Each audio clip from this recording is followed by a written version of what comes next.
Në fillim, ende unë jam pa qartë për atë çfarë do të ndodhë. Në kuptimin e çfarë do të ndryshojë, në qoftë se do të miratohet kjo reformë e re, cila do të jetë statusi i qyteteve tona, i bashkive tona, i kompetencave, i financave, i investimeve. Problematikat janë të gjera, edhe pavarësisht kjo nuk mund të thuhet me një po e me një jo. E kur unë këtë e kam si merak në vetvete, llogaritë si mund ta kenë qytetarët, si mund ta kenë njerëzit e thjeshtë për atë që shikojnë. Ana tjetër më vjen mirë që edhe opozita është pro apo është kundra bashkimit apo shkrirjes, që do të thotë jep ajo një plus për punën tonë. Dhe kjo është për të ndjerë mirë që bashkia, institucioni, edhe me problematikat, me hallet, me ato çfarë ndodhin në territor, pas ka punuar mirë.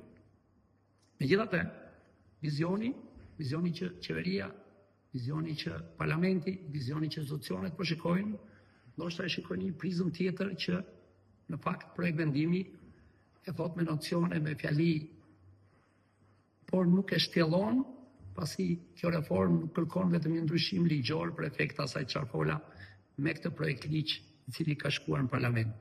Por kërkon ndryshime të tjera ligjore në ligjin e pushtetit vendor, financat vendore, në kompetencat që duhet të kenë qytetet, pasi flitet për 15 qytete dhe nuk janë pak.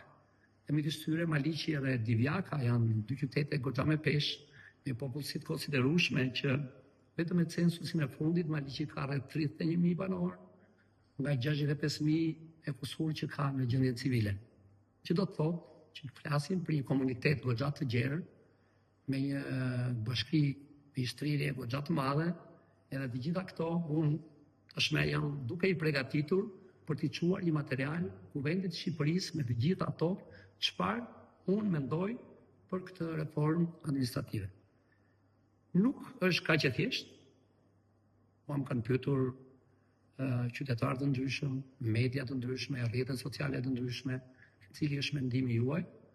Edhe unë e kam thënë, unë e kam shprehur një mendimin tim që në komisionin, grupin, në komisionin parlamentar, i cili në atë moment nuk është se kishte hedhur ide për bashkime, për shkrirje etj, po flitse vetëm në parim me reforma, dhe më kanë pyetur si ke, dhe unë patjetër që kam qenë kundra shkrirjes apo bashkimit të bashkisë, se ka dy nocione.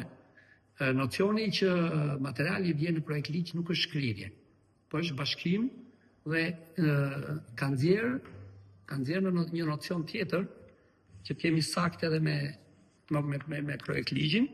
Projekt ligji propozuar parashikon që Bashkia Maliq të bashkohet me Bashkinë Korçë.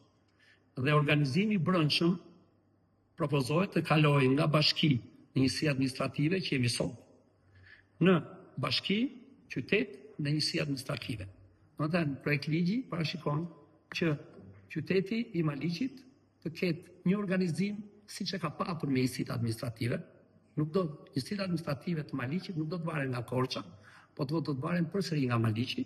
Nuk do të ketë kryetar bashkie, po do të ketë një zëvendës kryetar funksional, se ndonjëherë flitet sikur ne, si të themi pro, thonë e bëjnë për veten e tia. Si të themi kundra, qajnë hallin e karrikës tyre. Për mua nuk duhet parë bashkia, pozicioni, ky organizim si një moment që duhet qajmë hallin e një kryetari bashkie. Unë mendoj që duhet të shikojmë sa shërbimet ndaj njerëzve vjen më afër, sa u zgjidhen më lehtë, sa Maliqi do të ecë jo me këtë ritëm që ka ecur tani, po do të ecë më mirë, sa investime do të marrë më shumë, sa do të shërbejë qytetarëve. Domethënë, koncepti është shumë i gjerë.